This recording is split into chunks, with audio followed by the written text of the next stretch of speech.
All right, to our next story. You know, in these perilous times, the situation is not helped by the spread of spurious news, which are escalated by rumor merchants.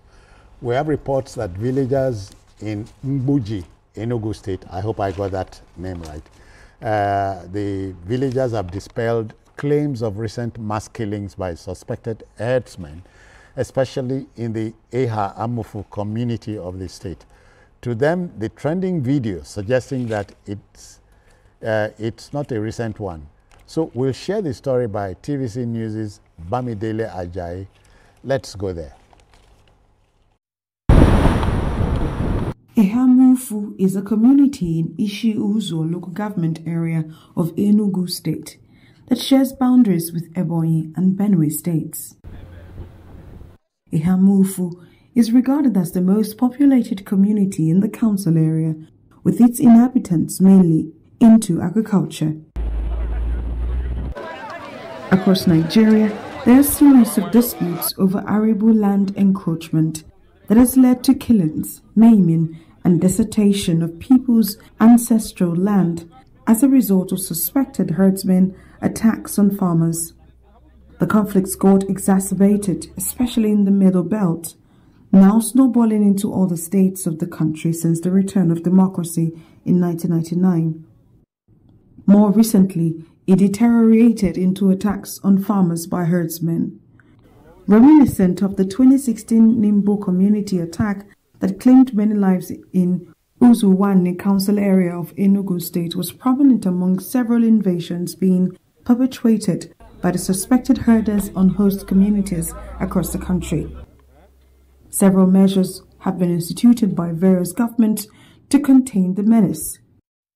The recent news of alleged invasion on the Ehamufu community by suspected herdsmen elicited women protests soliciting government assistance to contain the incident.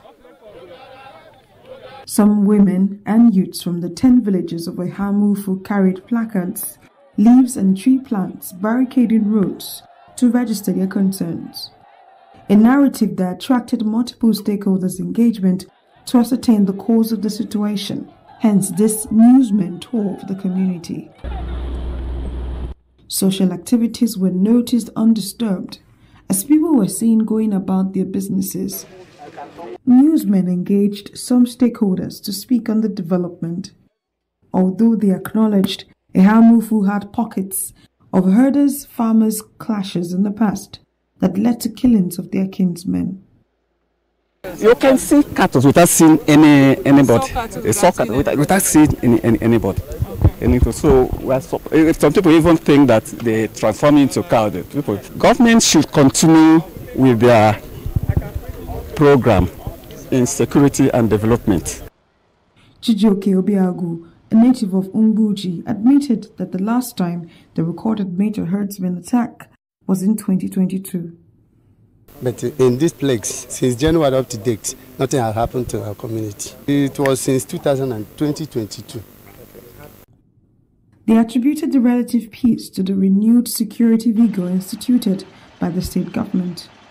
That was the incident that occurred in my place. And since January up to date, we have not witnessed anything like that. Anybody saying anything, I don't know where he framed it up. For the past 2 weeks, nothing like that happened in Ehamufu. There was nothing like mass killing. I can assure you that. And if anybody says there was mass killing, let the person take you to where their causes are. Nothing of such happened here. To support our curiosity, newsmen visited the woman the protesters earlier claimed was killed by suspected herdsmen in the recent attack. So I waited at Chakwa, Ntie na roba mji. So I knock at a nanu unatoro, we see ogam see a hen. See a no could him na no near them could natoro. Makana I je we ha nap a genoge, nanata noge, Makaina hazu, and natural. Nsi ayabia kwa ka na wa biko mgba yeji we pụta ebe ahụ iji bute ihe ahụ eji we ju n'ebe ahụ niile ai we gbawa akụkụ we gbapụta na main road ebe anyị dosara akwa anyị jere jee bute. Mgbe anyị na-ebe ahụ ọga m sị m buwe ụzọ, nsị ya mba anyị abụwe ụzọ maka ọga m adị anụ ife ọfụma. Nsị anyị abụwe ụzọ, o buru ụzọ gawa. Ọ dịka na-asị m ka anyị gagidere, ọ dịka na-asị m nne anya n'azụ. Nne anya n'azụ, wee fụ ụmụ okorobịa ịtọ ebe ha ji ọsọ wee na-abịa. The council chairman explained efforts deployed by the government to ensure security of the people of Ishiuzo council area. Yeah, occasionally we have security situations, challenges, but we've also been confronting those challenges and tackling them because of the sensitive nature of the security situation. And most times when we do, I brief the security agencies, both the police, the military, and the DSS. He highlights several underpinning measures instituted in the area of community engagement, infrastructure provision, among others.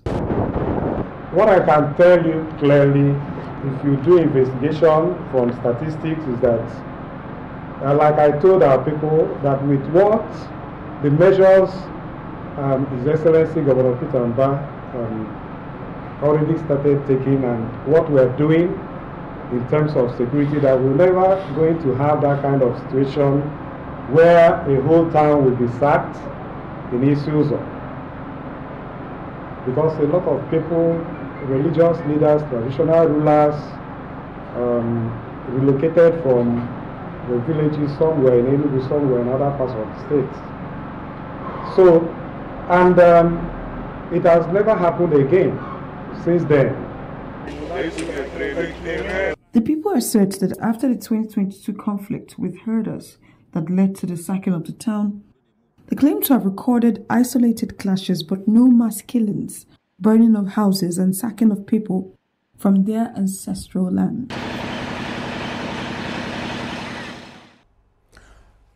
Well, in these perilous times, care must be taken. Yeah. So we sift what's factual from what's fictional. You know, because if you circulate fake news, what we know as alternative facts, it creates more chaos. Yeah. It needs a lot of caution on the part of social media users that once you get an information, you need to be patient enough.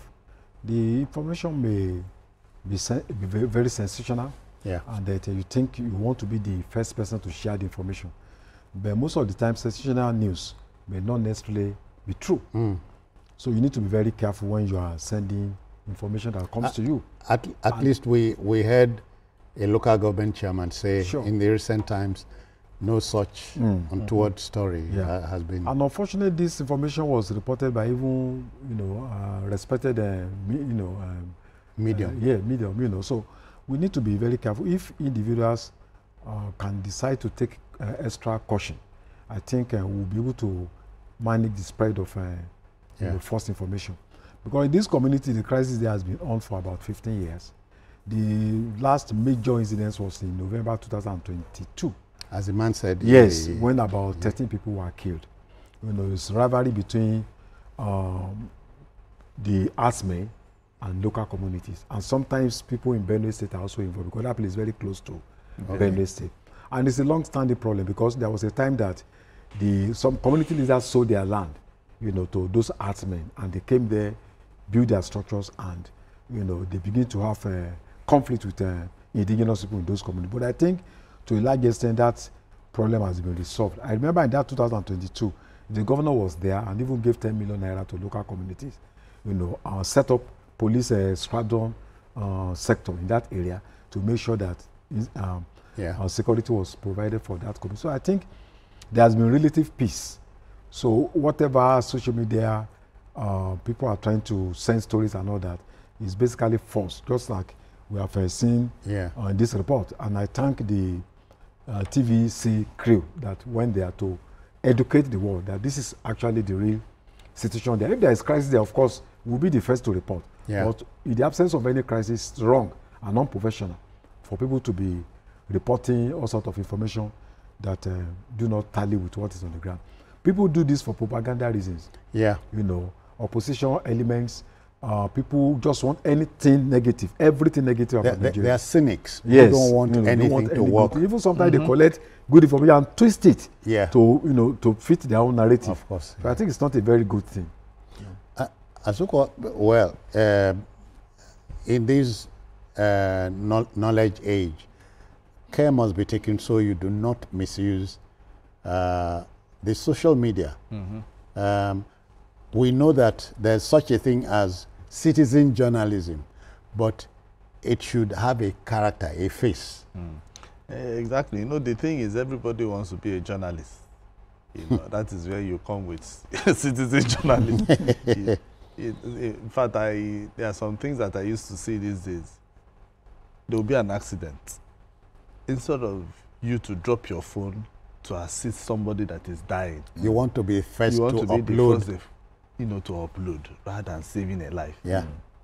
You understand? That is what everybody wants to do. In fact, I saw that video, I think, some days back, and immediately something just came to my mind. I said, I need to confirm that story before I even post it on our, because we usually have a thread, before I post it on the thread, so that people don't go and pick it and, you know, start spreading.